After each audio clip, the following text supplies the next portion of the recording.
प्रकृति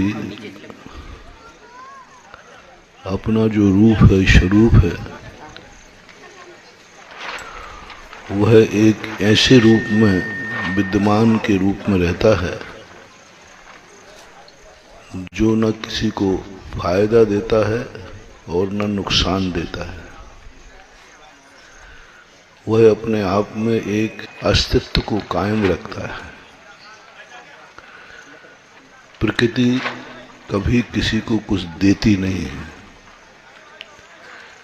प्रकृति कभी किसी से कुछ लेती नहीं है। जिसको जो मिल जाए सो उसको ऐतराज नहीं है, और नहीं मिले नहीं लेवे तो उसको कोई ऐतराज नहीं है। प्रकृतिस्थ जो व्यक्ति हो जाते हैं उनको भी ऐसा ही होता है। कोई उनकी प्रशंसा करे, लाभ लेवे तो कोई फर्क नहीं पड़ता, नहीं लेवे तो कोई फर्क नहीं पड़ता। इस दशा को जब कोई व्यक्ति प्राप्त हो जाता है तो लेने और देने से ऊपर उठ जाता है, और सारी दुनिया उससे लाभ ले लेवे तो ठीक, न लेवे तो ठीक। सिद्ध भगवान ना तो किसी को दे रहे हैं ना ले रहे हैं, वो प्रकृतिस्थ हैं। अब उनके नाम से कोई सिद्ध चक्र मंडल विधान करके अपने संकट दूर कर ले तो उनको कोई ऐतराज भी नहीं है। कोई उनका नाम भी न जाने। कितने सिद्ध परमेष्ठी हैं जिनको कोई भी नहीं जानता, तो भी उनको कभी खेद नहीं होता कि मुझे कोई नहीं जानता। उनके मन में विकल्प नहीं आता, क्योंकि वो अपनी एक ऐसी प्रकृति रूप पद्धति में स्वरूप में चले गए कि जो प्रकृतिस्थ हो जाते हैं, स्थित प्रज्ञ हो जाते हैं, वे सब इस लेन देन की परंपराओं से, उपकार उपकारी भाव से, कारण कार्य के भाव से ऊपर उठ जाते हैं। लेकिन जब किसी भी वस्तु में दो शक्तियां हैं, एक उपादान और एक निमित्त शक्ति। निमित्त शक्ति होने के कारण वे भली किसी को कुछ देवें या न लेवें, लेकिन उनके माध्यम से लोगों को लाभ बहुत होता है। सिद्ध भगवान कुछ देते लेते नहीं, लेकिन उनके नाम लेने से 700 कोड़ियों के कोड़ दूर हो गए। ये उनकी एक निमित्त शक्ति, क्योंकि प्रत्येक वस्तु में, कल मैंने उपादान शक्ति के संबंध में सागर में कहा था, सबसे पहले व्यक्ति को उपादान शक्ति पहचानना चाहिए। अपने स्वयं की शक्ति का ज्ञान होना चाहिए। हम शुरू से ही पर की शक्तियों पर भरोसा कर लेते हैं। पर की शक्तियों पर जब भी भरोसा करोगे कभी ना कभी धोखा हो सकता है, क्योंकि पराधीन व्यक्ति कभी भी व्यक्ति को सुखी नहीं कर सकता, क्योंकि वो उसका दिमाग है। तुम्हारी गाड़ी यदि ड्राइवर चला रहा है तो भरोसा मत करना कि तुम सकुशल पहुंच जाओगे, क्योंकि स्टीयरिंग किसके हाथ में है? तुम्हारा दिमाग और ड्राइवर का दिमाग एक ही हो, ये कोई नियम नहीं है। ड्राइवर यदि शराब के नशे में है तो तुम क्या करोगे? यदि कोई तुम्हारा बॉडीगार्ड के कारण तुम सुरक्षित हो तो मत समझना तुम सुरक्षित हो, क्योंकि बॉडीगार्ड का जिस दिन दिमाग बिगड़ गया तो इंदिरा गांधी को किसने निपटाया? बॉडीगार्ड। तो पर की निमित्त शक्तियों के ऊपर हम बहुत आधारित होते जा रहे हैं। हर वस्तु, हर चीज में ये मिल जाए तो मैं सुखी हो जाऊं, ये मेरा साथ दे देवे तो मैं सुखी हो जाऊं, इतना धन मेरे पास आ जाए बस मैं निर्विकल्प हो जाऊंगा, मेरा मकान बन जाए मैं निर्विकल्प हो जाऊंगा, मेरी नौकरी लग जाए मैं निर्विकल्प हो जाऊंगा, मुझे रोटी मिल जाए बस निर्विकल्प हो जाऊंगा। 24 घंटे में हमारी जिंदगी पूर्णतः पराधीन होती जा रही। पराधीन पर जब जब विश्वास करोगे धोखा खाओगे। महाराणा प्रताप रोटी मिल जाएगी लेकिन खा पाओगे तभी तो, और खा भी लोगे तो पचा पाओगे तब तो। पहली बात तो मिल जाए मुश्किल है, मिल गई। राणा प्रताप को रोटी मिल नहीं रही थी, बड़ी मुश्किल से घास की रोटी उन्होंने बनाई, मिल गई। मिलने के बाद निश्चिंत है कि अब हमारा पेट भर जाएगा। बच्चे से कहा बेटा रो मत, देख रोटी बन के तैयार हो गई है, अभी हाल तुझे जैसे रोटी पक जाएगी तुझे रोटी मिल जाएगी, भूख मिट जाएगी। बेटा भी आश्वस्त हो गया। माँ भी, पत्नी भी राणा प्रताप की आश्वस्त है कि ठीक है, आश्वस्त है, विश्वास है कि अब मेरी भूख, मेरे बेटे की भूख, मेरे पति की भूख मिट जाएगी। और बस थाली में परोसी ही है, इतने में आकाश दूर से एक बिलाव आया और रोटी उठा के ले गया। क्या कर लिया? बेटा कहता पापा अभी तो आप करे थे 1 मिनट में भूख मिट जाएगी। पराधीन सपनों सुख नाई, पराधीन सपनों सुख नाई। गणेश प्रसाद वर्णी के जीवन की भी एक ऐसी घटना है। वो बरेठा के पास कहीं धसान नदी के किनारे, उनको अपना सामान साथ लेके चलते थे वो, तो उनको दोपहर हो गया तो उनके पास कुछ था नहीं। इसी धसान नदी के कहीं कोई स्थान होगा, अब उनके पास कुछ नहीं, गांव पहुंच नहीं सकते, भूख लगी हुई है, तो उनके पास जो कुछ भी था, बर्तन तो थे नहीं। एक चट्टान के ऊपर पलाश, यहाँ आपके यहाँ छेवला बोलते हैं, छेवले के पत्ते का दोना बनाया, पानी भर के लाए, आटा रखा था उसको गूंथा। अब कोई बर्तन नहीं था तो तवेली कहाँ से लाए? तो उन्होंने दिमाग चलाया भूखा क्या नहीं करता, तो उन्होंने आटे को गूंथ करके और आटे के बीच में ही दाल रख दी और बाटियां बना करके अग्नि पर रख दी। दाल बाल सब एक साथ पक जाएगी। परिस्थिति देखो, वर्णी जी को मन में आया कि चलते ही नहीं बन रहा था, अब गांव दूर है और अकेले विहार कर रहे थे, कोई उनके साथ में भी नहीं था, ब्रह्मचारी थे। दुनिया में महाराजों के साथ कोई विहार नहीं करते कई लोग, तो ब्रह्मचारियों के साथ तो कौन करे। उसमें वर्णी जी और थे, उनका उस समय जीवन बड़ा उपेक्षित था। जैनियों की तरफ से बहुत उपेक्षाएं उस समय सहन की हैं उन्होंने, कोई नहीं था। और उन्होंने कहा कि ठीक है, कम से कम जो भी कच्ची पक्की होगी खा करके कम से कम थोड़ी ताकत तो आ जाएगी। और जैसे ही उन्होंने बना के रखी और बनाने की पूर्ण नहीं हुआ और ऐसा मलेरिया बुखार आया, जूड़ी ताप, ठंड दे करके। इतनी मेहनत से, इतने सोच से जो किया, उस मेहनत का, उस परिश्रम का वो उपयोग नहीं कर पाए। और यही स्थिति जैनाचार्य, जैन दर्शन सबसे पहले एक ही कहता है, कितना भी तुम्हारे पास सब कुछ चारों तरफ का वैभव आ जाए, लेकिन भरोसा अपने पैरों पर ही करना, गाड़ी पर भरोसा मत करना। अपने पैरों पर भरोसा करना, अपने ज्ञान पर भरोसा करना, अपनी शक्ति पर भरोसा करना, अंत में वही रह जाती है। तो सबसे पहले हमें उपादान शक्तियों को पहचानना चाहिए। उपादान शक्ति जब व्यक्ति के ज्ञान में आ जाती है कि मैं कितनी शक्तिमान हूं, मेरा जीवन मेरे हाथ में कितना है, मैं अपनी जिंदगी में स्वयं कितना सुखी रह सकता हूं, कितना सुखी रह सकता। कोई भी मेरा सहारा नहीं देगा, कोई भी। हवाएं भी यदि मेरा सहारा नहीं देंगे तो हम कितनी देर जिंदा रह पाएंगे? मात्र 7 मिनट।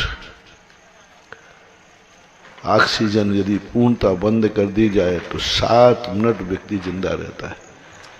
पानी में यदि कोई व्यक्ति डूब जाए तो 7 मिनट जिंदा रहता है। 7 मिनट के बाद कोई भी व्यक्ति जिंदा रह ही नहीं सकता। वह हमारे हाथ में है जो हम बिना श्वास के जी सकते हैं, बिना दुनिया के वैभव के जी सकते हैं। तो सबसे पहले शक्ति पहचानना है हमें उपादान की। हम कितने अपने आप में पूर्ण हैं, कितने परसेंटेज में हम अपनी जिंदगी हमारे हाथ में है। कोई साथ नहीं दिया। परिवार तुम्हारा बेटा है, मान लो उसने साथ नहीं दिया तो, परिवार ने साथ नहीं दिया तो, किस्मत ने साथ नहीं दिया तो क्या होगा? इस पर सोचो। तुम कह रहे नहीं मेरी किस्मत बहुत तेज है, किस्मत ने साथ नहीं दिया तो क्या करोगे? मरेंगे। परिवार ने साथ नहीं दिया तो क्या करोगे? बेटे ने साथ नहीं दिया तो क्या करोगे? इसकी तैयारी क्या है तुम्हारी?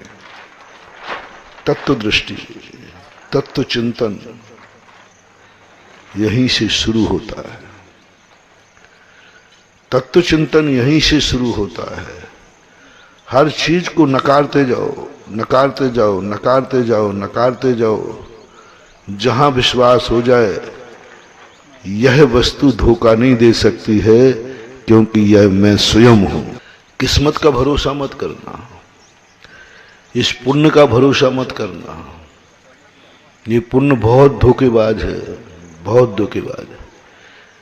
एक रात में ये महलों के राजा को गलियों का राजा बना देता है।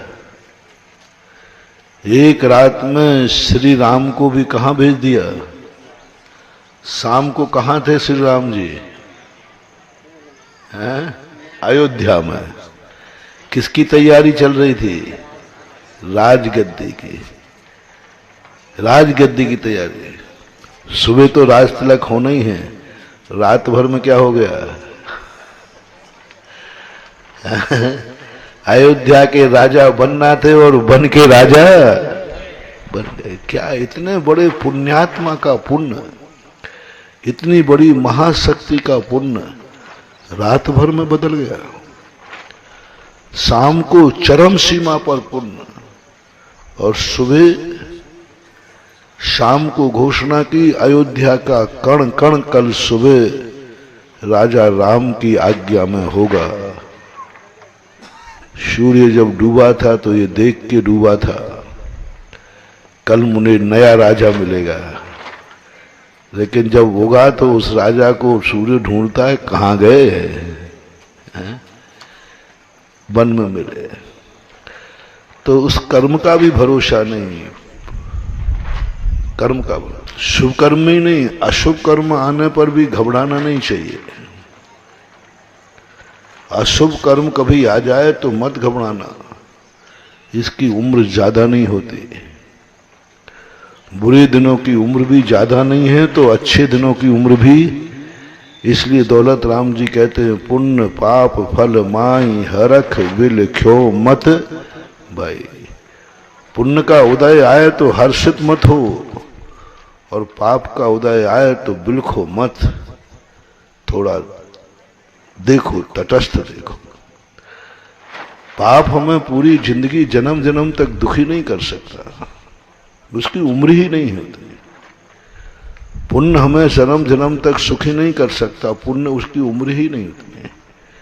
दोनों स्थितियों में हमें एक ही विचार करना है, पराधीन दुख अधिक समय तक नहीं टिकता और पराधीन सुख भी अधिक समय नहीं टिकता। किस्मत से मिलने वाला सुख दुख पर कभी विचार नहीं करना। सुख दुख जो हो रहा है हमारे उपयोग में। पूज्यवर कुंद कुंज स्वामी ने श्री समय शास्त्री में लिखा, उपयोग को जघन्य स्थान मत बनने दो क्योंकि वो तुम्हारा है। पाप कर्म का उदय आया बिल्कुल मत घबराना, कुछ नहीं, घबराने की जरूरत ही नहीं। रात आई है, सुबह होगा ही होगा, क्योंकि रात का भी समय निश्चित है। इसलिए एक रात मत सोचो कि अब तो अंधेरा आ गया जिंदगी, मत सोचो, कुछ नहीं, थोड़ा शांति रखो। 12 घंटे बाद सुबह जरूर आएगा। सुबह हो गया है तो अहंकार मत करो, जल्दी काम कर लो, क्योंकि 12 घंटे बाद रात फिर आएगी। अंधेरा और रात जीवन है वो गांव, कभी धूप कभी छांव। अंधेरा उजेला चलेगा, इस पर ज्यादा नहीं। अपने जीवन को हताश मत करो। अशुभ कर्म के उदय आ जाए, कोई परेशानी आ जाए, कोई बीमारी आ जाए, कोई गरीबी आ जाए, मत घबराओ। इसकी उम्र बहुत कम है। अच्छे दिनों से भी ज्यादा कम उम्र होती है बुरे दिनों की। बुरे दिनों की उम्र बहुत कम होती है, ज्यादा नहीं है। कोई भी व्यक्ति का 24 घंटे बुरे दिन कभी नहीं होते। अच्छे दिन तो देखे हैं। यहां इतने लोग बैठे हैं, अभी सबका पुण्य का उदय है कि पाप का? पुण्य का उदय। अच्छे से बैठे, बढ़िया बैठे, और अभी तो कुछ और करने की मूड में है। सबसे बड़ा काम हो पुण्य का उदय। अशुभ कर्म को बहुत छोटी उम्र होती है। 24 घंटे में जितने कर्म बंद होते हैं, सबसे ज्यादा कर्म बंद अपन साता वेदनी का करते, असाता का नहीं। असाता को कम द्रव्य मिलता है, साता को सबसे ज्यादा मिलता है, क्योंकि दुनिया में व्यक्ति साता कर्म से ज्यादा जीता है। इसलिए घबराने की जरूरत नहीं है। अशुभ कर्म का उदय आए तो एक ही चिंतन करो, शुभ भी होगा।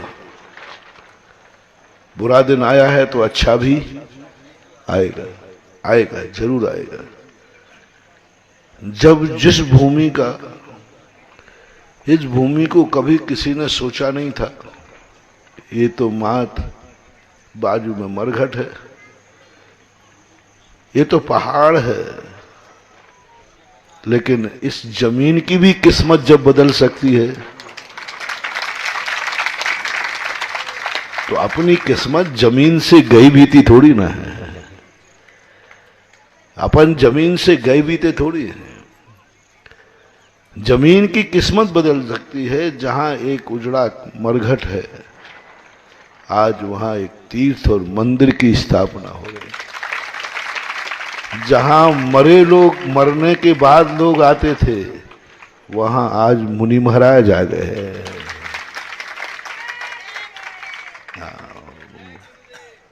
सब आते थे, यहां आज शिव आ गए। क्या आते थे? सब आते थे। और अब यहां क्या आना है? भगवान आना है। बदल जाती किस्मत कभी भी किसी भी को। इसलिए कभी भी अशुभ, शुभ कर्म के उदय में आकर निश्चिंत मत रहना कि मेरा तो अभी बहुत पुण्य का उदय आया है, बदल जाएगा। कुंद कुंद भगवान कहते हैं, अशुभ कर्म में भी अपने ज्ञान को अशुभ मत होने दो।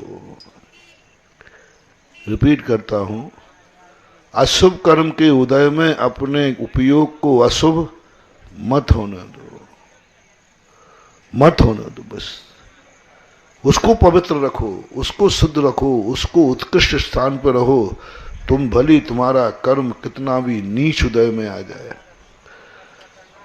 तुम्हारी जिंदगी में कितने भी नीच कर्म आज स्थिति आ जाए, लेकिन अपने उपयोग को, अपने मन को, अपनी आत्मा को कभी नीच नहीं होने, आत्मा को नीच मत होने दो। पैर यदि गंदगी में पड़ गया है तो कोई बात नहीं, 2 लोटा पानी मिल जाएगा। पैर है, गंदगी में पैर पड़ जाता कि नहीं, तो कितने जल्दी धुल जाएगा? पानी मिल जाएगा, धुल जाएगा। लेकिन मन को गंदा मत होने देना, वो धोने के लिए पानी काम नहीं करता। तन गंदा हो गया, पैर गंदगी में पड़ गया, धुल जाएगा पानी मिलते। लेकिन ज्ञान को, आत्मा को, उपयोग को, मन को, इसको गंदा मत होने देना।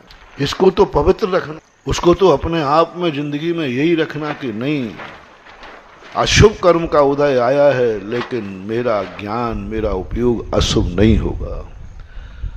हम अपने उपयोग को जघन्य स्थान नहीं होने देंगे। मेरा उपयोग महान है, मैं एक निम्न नहीं होऊंगा, मैं इतने नीचता पर नहीं उतरूंगा जितना मेरा कर्म का उदय आया।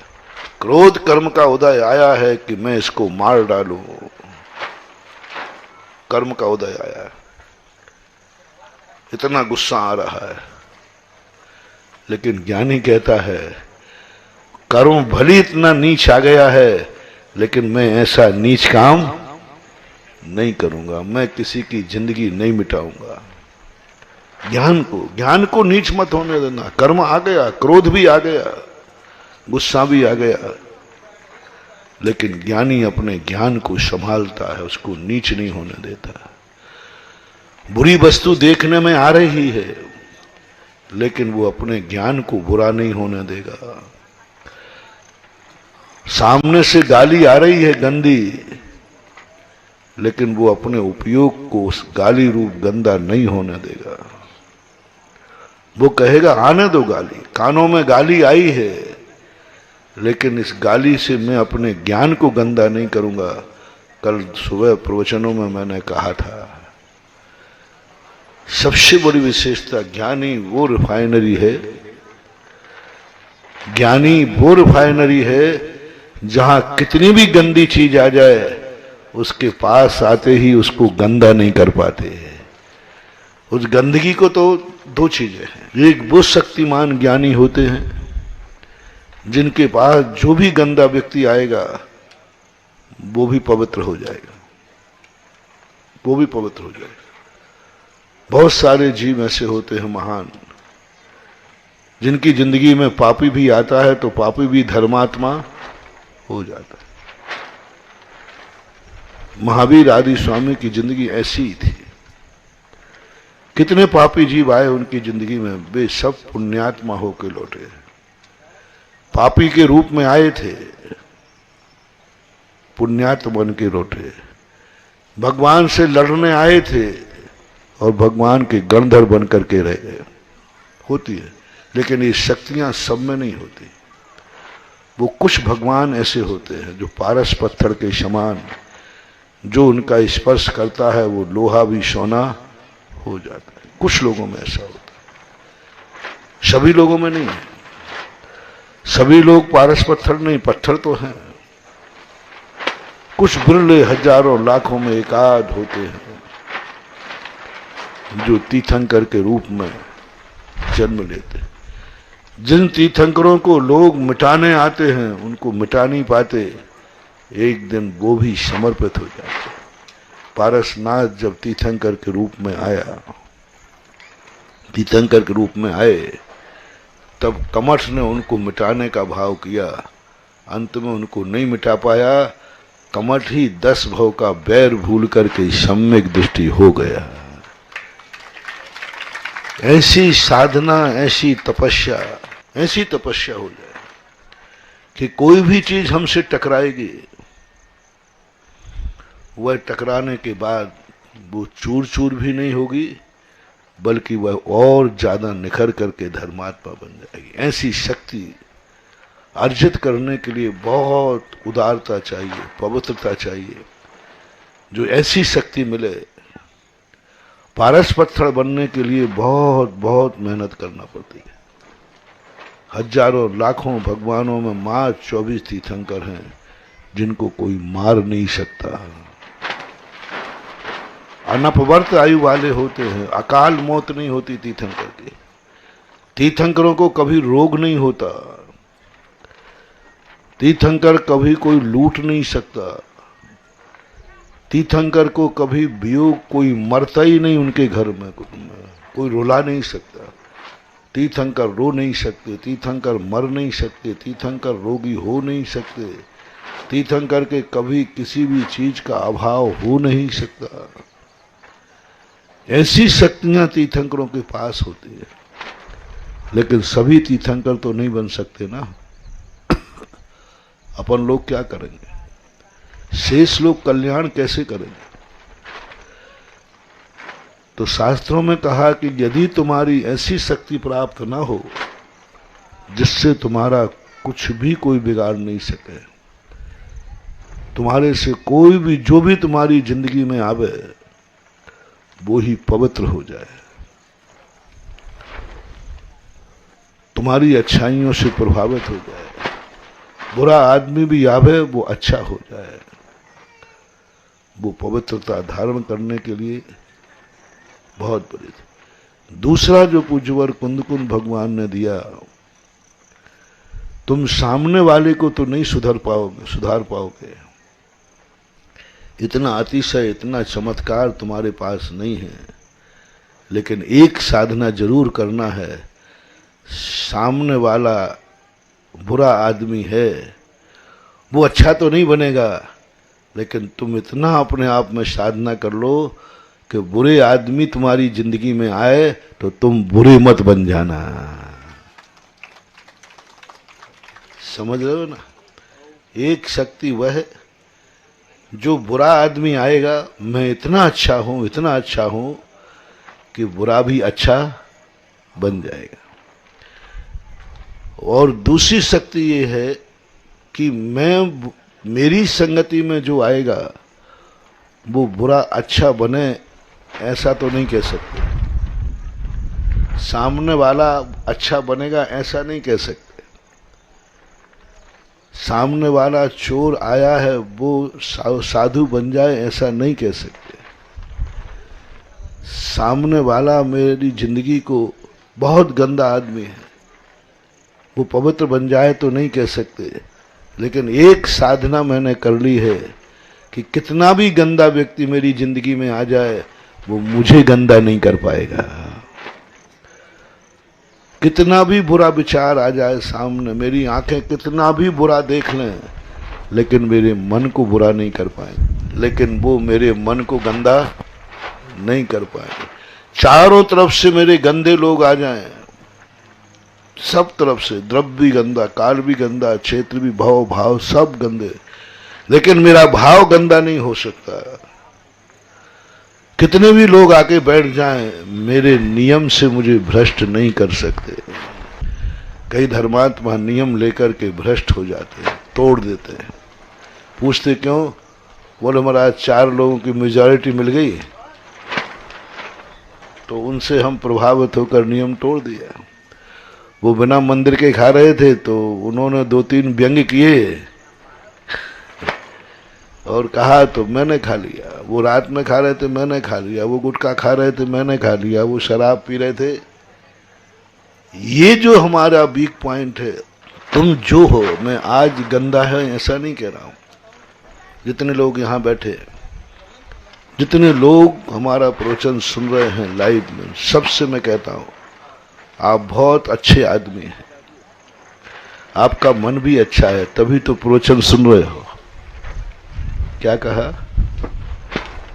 इस समय आप बहुत अच्छे आदमी हो क्योंकि आप प्रवचन, आपका मन भी इस समय अच्छा है और आप अच्छा होने का मन है, तभी आप प्रवचन सुन रहे हो। प्रवचन गंदा आदमी नहीं सुनता। प्रवचन वही सुनता है जिसके मन में कुछ पाने की ललक हो, पवित्र होने का भाव हो, जो पवित्र गंदगी से ऊब गया है, जो चाहता है कि गुरु महाराज के वचनों से कुछ ऐसा मिले जिससे मेरा मन शांत हो जाए,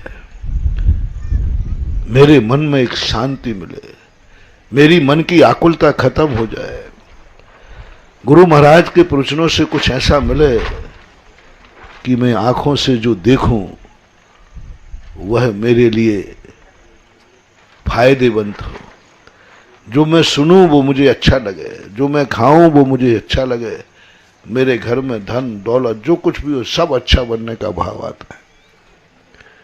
इस पर मैं कोई संदेह नहीं कर रहा हूं, ये आपकी जिज्ञासा है, आपका मन भी है, तभी तो साधु को बुलाते हो, साधु के पीछे आते हो और यहाँ पर प्रवचन सुन रहे।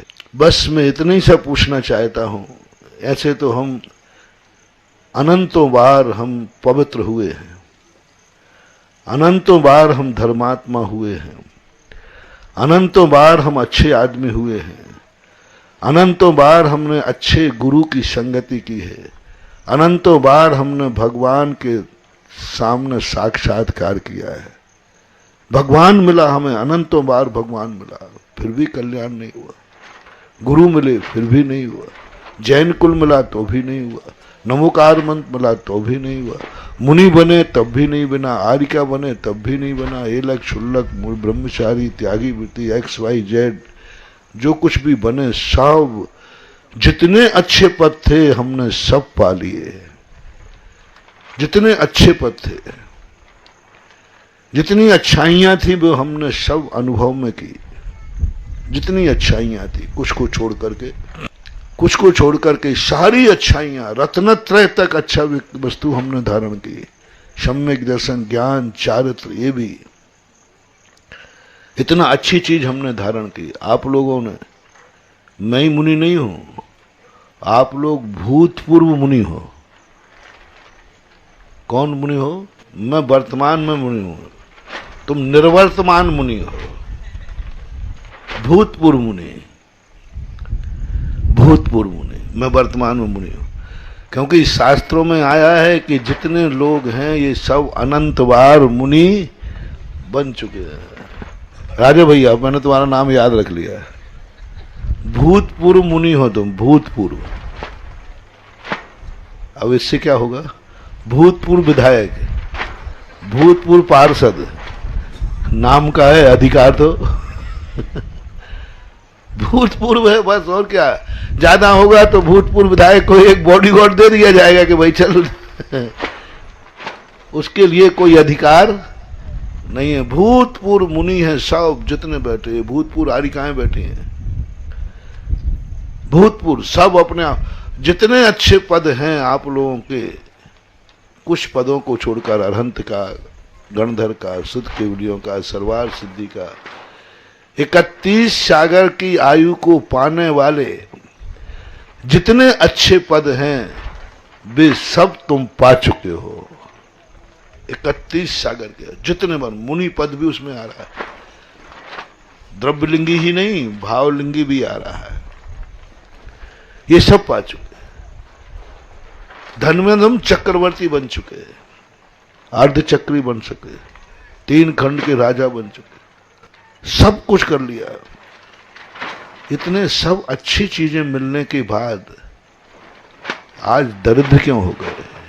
कल मैंने कहा था ना, कोई बुरा आदमी अच्छा बनता है ये कोई बड़ी बात नहीं है, क्योंकि बुरे आदमी को अच्छे बनने के लिए तो ये प्रवचन है, ये मंदिर है, ये मंत्र हैं। लेकिन आश्चर्य वो है कि अच्छा आदमी बुरा कैसे बन गया। समझना, बुरा आदमी अच्छा बन गया ये कोई बड़ी बात नहीं है।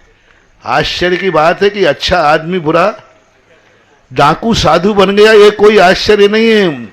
आश्चर्य ये कि साधु डाकू कैसे बन गया। पापी पुण्यात्मा बन गया ये कोई बड़ी बात नहीं है, लेकिन एक पुण्यात्मा पापी बन गया। एक व्यक्ति ने रात्रि भोजन छोड़ दिया, कोई आश्चर्य की बात नहीं है, लेकिन एक व्यक्ति ने रात्रि भोजन छोड़ करके पुनः खाना शुरू कर दिया, ये है आश्चर्य। ये कैसे हो गया? क्योंकि वो तो अच्छाई को पा चुका था, अच्छाई पाने के बाद बुराई की तरफ कैसे आया?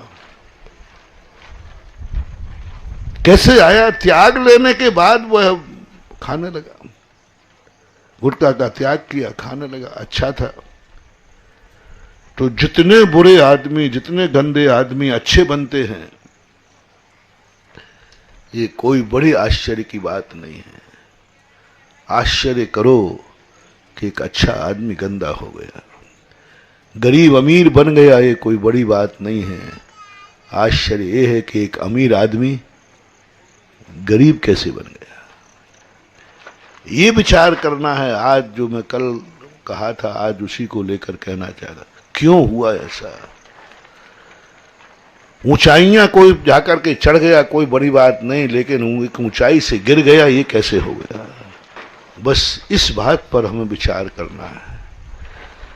मैंने पहले ही कहा तुम बहुत अच्छे आदमी थे, अच्छे आदमी हो, थे भी कह दिया। आगम में कहा तुम अच्छे आदमी थे। यदि अच्छे आदमी नहीं होते तो तुम्हारा भारत में जन्म नहीं होता, अच्छे आदमी नहीं होते तो तुम्हारा जैन कुल में जन्म नहीं होता, अच्छे आदमी नहीं होते तो आज तुम मेरे सामने बैठे नहीं होते। मैंने पहले ही कहा अच्छे आदमी होते तो नहीं होते तो तुम मेरे प्रवचन ही नहीं सुनते, तुम तो अभी कोई शराब की बोतल पी करके पड़े होते किसी पाप कार्य में। अच्छा दिन है, अच्छे आदमी थे, आज भी अच्छे हो, लेकिन अब चिंता का विषय है कल भी अच्छे रहोगे कि नहीं, ये दावा करना है, ये घोषणा करना है, ये निर्णय करना है। इसको बोलते हैं सम्यक दर्शन, इसको बोलते हैं निसंकेतंग त्रिकाली। त्रिकाली अतीत बुरा भी होता तो कोई बात नहीं, और वर्तमान भी बुरा हो जाए तो कोई बात नहीं, दावा करना है भविष्य क्या है तुम्हारा। क्या भविष्य में भी तुम्हारा मन इतना अच्छा रह पाएगा? भविष्य में भी क्या तुम्हारी इतना अच्छा आंखें देख पाएंगी? भविष्य में भी क्या तुम्हारा इतना कान प्रवचन सुन पाएंगे? भविष्य में भी कल तुम ऐसे अच्छे स्थान पर रहोगे? भविष्य में भी तुम्हारे से अच्छा काम होगा कि नहीं होगा? ये आवाज अंदर से आना चाहिए। त्रिकाली, त्रिकाली सम्यक दृष्टि घोषणा करता है कि मैं दावा करता हूं भविष्य भी मेरा उज्जवल होगा, क्योंकि आज मैं उज्जवल हूं। मेरा ज्ञान, मैंने ज्ञान को गंदा नहीं हुआ। मैं पंचम काल में जन्मा हूं, कलयुग में जन्मा हूं, कलयुग गंदा है, लेकिन मेरा मन आज भी चौथे काल जैसा पवित्र है। मेरा आचरण चतुर्थ काल जैसा पवित्र है। मेरा सोच, भली मैं कलयुग में हूं, लेकिन मेरी आंखें वही देख रही हैं, मेरे कान वही सुन रहे हैं, मेरा उपयोग वही जाता है जो पवित्र है। तो ज्ञान को, अपने उपादान को कभी गंदा नहीं होने देना।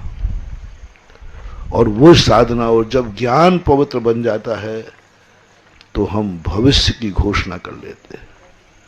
आज कलयुग के लोगों को वर्तमान की चिंता करने की जरूरत नहीं है। कलयुग के लोगों को सबसे बड़ी चिंता करना है मेरा भविष्य क्या होगा, कल मेरा क्या होगा, क्या उसकी तैयारी है?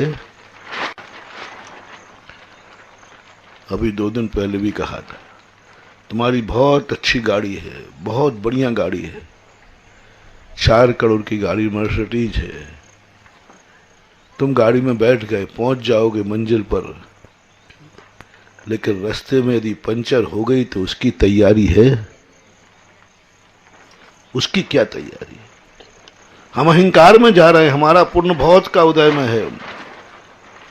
रामचंद्र जी के गुरु ने यही कहा। रामचंद्र जी, लक्ष्मण ने प्रश्न किया कि मुझे दशरथ पुत्र हैं मेरे भैया, राजगद्दी मिलेगा, राजनीति सिखाओ,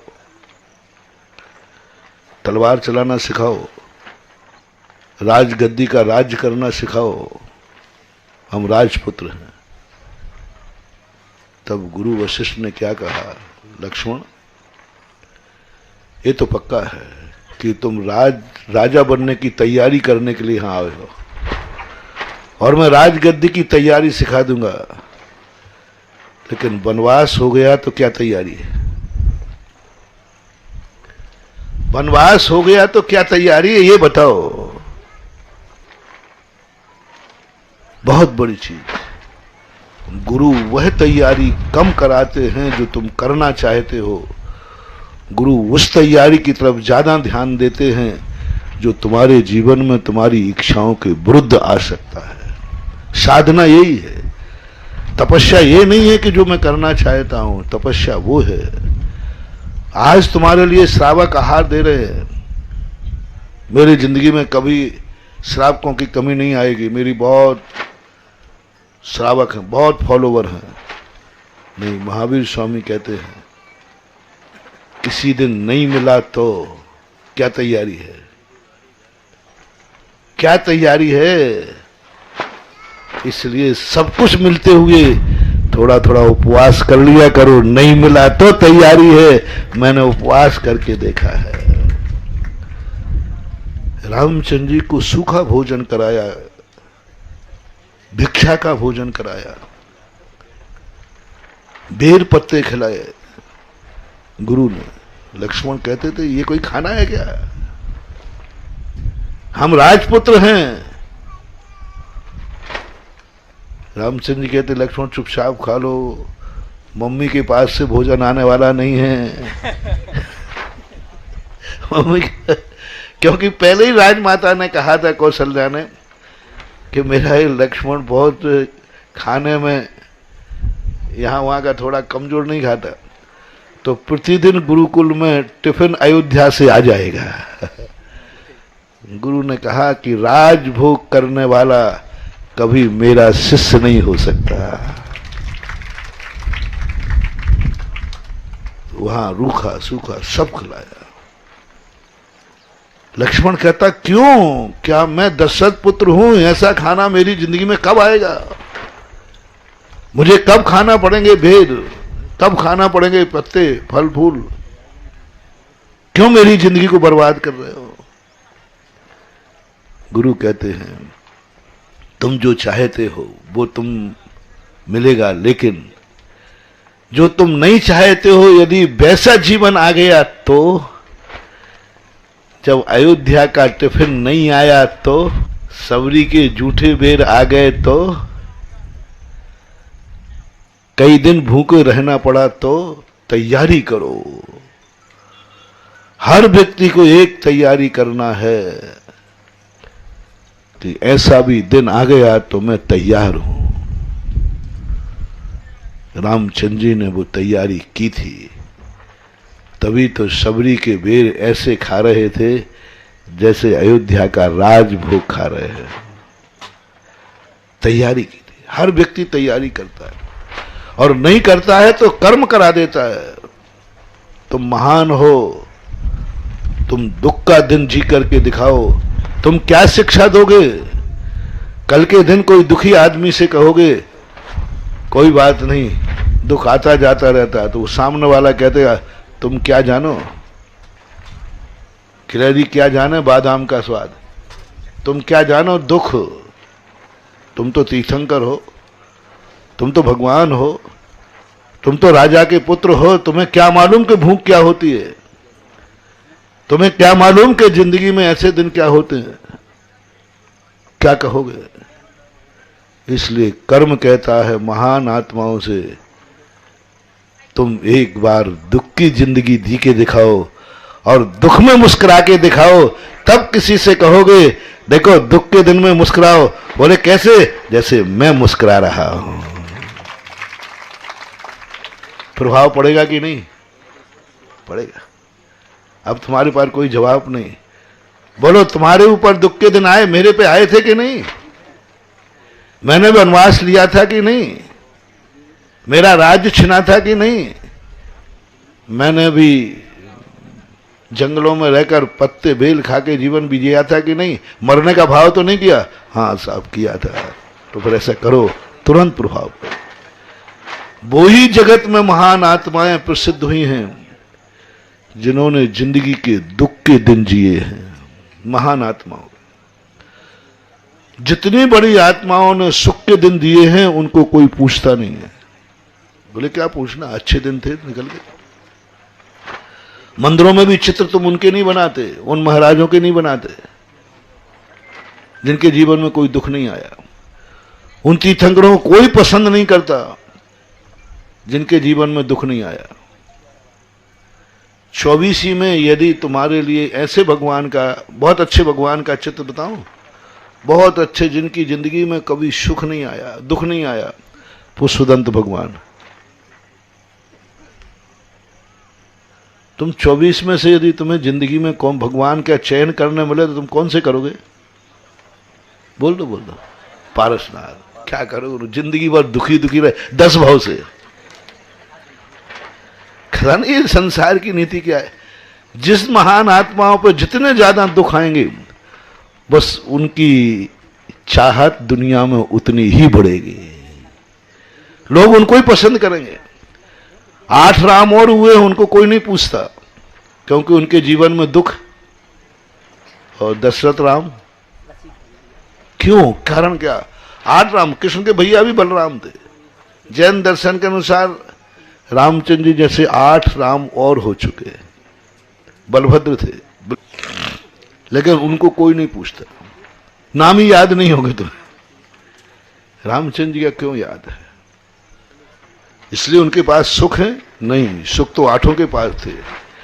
8 के पास सुख तो बराबर था, लेकिन रामचंद्र जी के पास कोई एक्स्ट्री कोई चीज थी। क्या था? दुख उन 8 के पास नहीं था, दुख इनके पास था। सभी तीर्थंकरों के पास सुख था, लेकिन पारसनाथ के बाद 10 भाव के दुख की कहानी थी। दुख था, संकट था, बैरी था। और पिक्चर भी सबसे ज्यादा हिट कौन सी पिक्चर होती है? जिस पिक्चर में हीरो सबसे ज्यादा संकट में रहता है वो हिट होता है, वो हीरो सबसे बड़ा।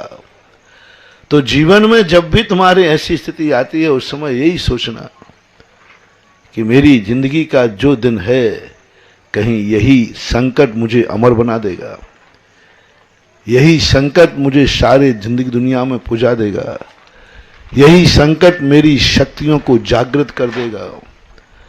सहारा देने वाला व्यक्ति के साथ हमारी शक्तियां छुप जाती हैं और बेसहारा की शक्तियां जाग जाती हैं।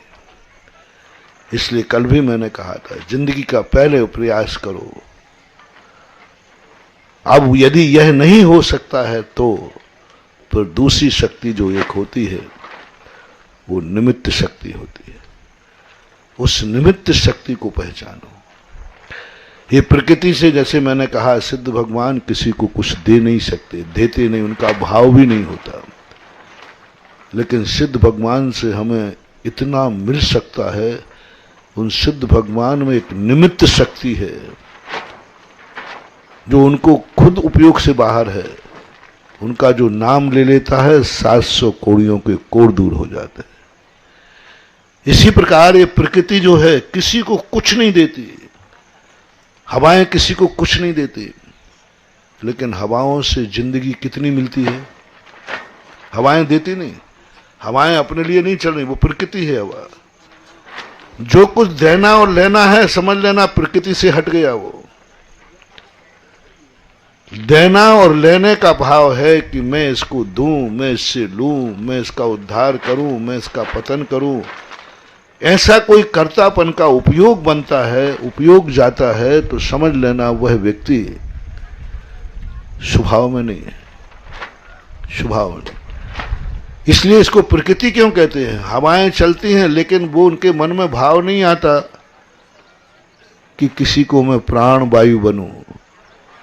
लेकिन हवाओं में एक निमित्त शक्ति है जो स्वयं ही जिंदा नहीं रहती है, सारी दुनिया के जीवों को जिंदा रखती है। ये निमित्त शक्ति है उसकी अपने आप। पानी बहता है, ढाल मिल जाता बह जाता है, उसकी निमित्त शक्ति है।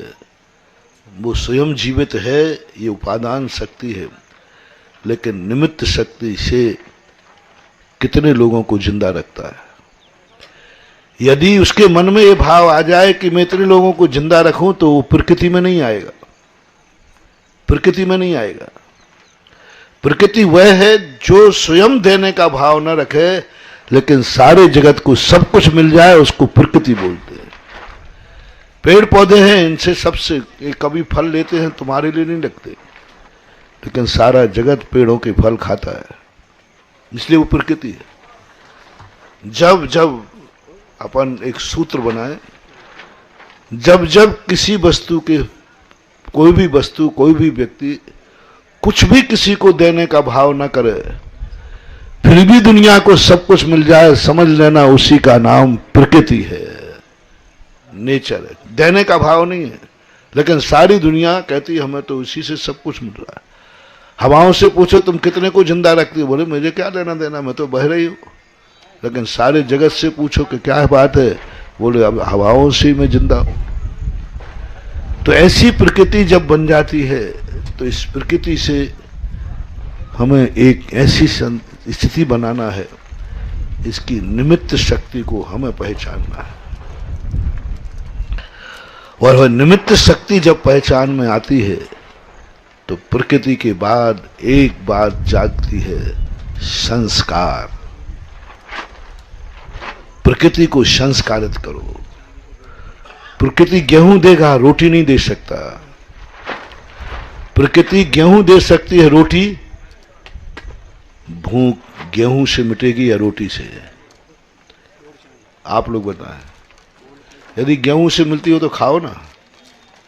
महाराज जी गेहूं से पहली बात तो कच्चे गेहूं खाए तो पेट में दर्द हो जाएगा और स्वाद भी दोनों नहीं आएंगे। प्रकृति के द्वारा दी हुई वस्तु को बिना संस्कार के खाओगे, बीमार पड़ोगे, स्वाद नहीं आएगा। आधा किलो गेहूं की रोटी खा जाते हो दिन भर में? एक दिन आधा किलो गेहूं खा जाना है, नहीं वो खीर तो संस्कारित हो गए। प्रकृति के द्वारा दिया हुई चीज, प्रकृति ने गेहूं दिया है, वो गेहूं हम यथावत नहीं खा सकते, उसको हमें संस्कारित करना है, उसको हमें रोटी के रूप में परिवर्तित करना है। पानी है, पानी प्यास बुझा दे, तुम लोग पीते हो पानी, निंदा है शास्त्र में। उसको संस्कारित कर दिया जाए उसी पानी को, तो साधु महाराज भी अपनी अंजलि खोल देते हैं। और संस्कारित नहीं करो तो साधु मरे तो मर जाएंगे, लेकिन पानी संस्कार चाहिए। इसी प्रकार सब चीजों में, पृथ्वी में भी संस्कार चाहिए। पृथ्वी तो सारी है, अपन को चुनना है, अपन को देखना है, अपन को इसे संस्कार देना है। माटी को पद दलित बोलते हैं। माटी का एक नाम क्या है? पद दलित, जिसे दुनिया पैरों से रौंदती है। जमीन को अपन सिर पे लेके चलते हैं कि पैरों के नीचे रखते हैं? जल्दी बोलो भाई। जमीन को, जमीन अपने सिर पे रहती है कि अपने पैर उसके सिर पे रहते हैं? बैठे कहाँ हैं, चलोगे कहाँ? इसको पद दलित बोलते हैं। पद दलित जमीन को प्रकृति ने इसको पद दलित बनाया कि सारी दुनिया तुझे पैरों से रौंदेगी, सारी दुनिया तेरे पैरों पर, आपकी तेरी जमीन पर चलेगी, ये बनाया। लेकिन मानव उस पद दलित माटी को भी यदि संस्कारित कर दे तो वो तीर्थ बन जाती है। आचार्य महाराज ने मूक माटी में इसलिए सुना, पद दलित माटी का नाम दिया उन्होंने। पद दलित माटी, यदि अच्छा कुमार मिल जाए संस्कार देने वाला, तो जो माटी पैरों के नीचे बैठती थी, जो माटी पैरों के नीचे रहती थी, घड़ा बनने के बाद कहां पहुंच गई? माटी कहे कुमार से तू क्या रौंधे मोए, एक दिन ऐसा आएगा मैं रौंधूंगी तोए, बस मुझे गुरु मिल जाने दो। माटी कहती है मुझे कोई एक कुमार मिल जाए, और वो कुमार यदि मुझे मिल गया तो देख लेना, मेरा जो आज तुम पैरों से रौंद रहे हो ना, एक दिन में मंगल कलश बन के बैठोगे। आज पूरी मूक माटी का यही है, कुमार चाहिए। और नीतिकारों ने गुरु की उपमा किससे की? गुरु गुलाल कुलाल, शिष्य कुंभ है, घड़ घड़ कारत छोट, घड़ घड़ कारत छोट, नीचे हाथ पसार के ऊपर मारत चोट। कुम्हार की उपमा दी है। और कुम्हार की जो उपमा दी गई है, बहुत बड़ी उपमा है। कुम्हार घड़े का घड़ा नहीं बनाता, कुम्हार सोने का घड़ा नहीं बनाता, कुम्हार पद दलित माटी को इतना बना देता है कि लोग उसी मिट्टी के घड़े को सिर पर धारण कर, बस कुम्हार मिल जाना। इस क्षेत्र का मूल नायक का मंदिर बना रहा है। मूल नायक के नाम से ही क्षेत्र प्रसिद्ध होता है। मूल नायक ही क्षेत्र की ताकत होती है, शक्ति होती है। और खुशी है कि मूल नायक मंदिर चंदा चिट्ठे से न बन के एक व्यक्ति की परिवार की भावना से बन गया। चंदा चिट्ठे से बने हुए मंदिर ज्यादा समृद्धि प्राप्त नहीं करते। चंदा चिट्ठे से बना हुआ भगवान का मंदिर अतिशयकारी नहीं होता। और जो एक व्यक्ति की भावना से बनता है उसका एक अलग होता है, वो भविष्य बताएगा। देखते हैं क्या स्थिति बनती है। अभी सबके लिए आज आशीर्वाद, आपका समय हो गया। अभी 1-1.25 किलोमीटर अभी वापस जाना भी है। हाँ, यहीं की यहीं खिसकना हो तो बहुत अच्छा है। यहीं से यहीं खिसकना हो तो रोड तो है ही, आगे मिल ही जाएगा कोई नहीं। इधर चलोगे, इधर कोई बात नहीं। पिछली बार मैं इधर चला था ना। कहाँ से आया था? जेरई गांव से। जेरई रात्रि में शाम किया था और जेरई से मंदिर के दर्शन करता हूँ वहाँ से निकल गया था। इस बार थोड़ा सा रुकता हूँ, देखता हूँ। महावीर भगवान की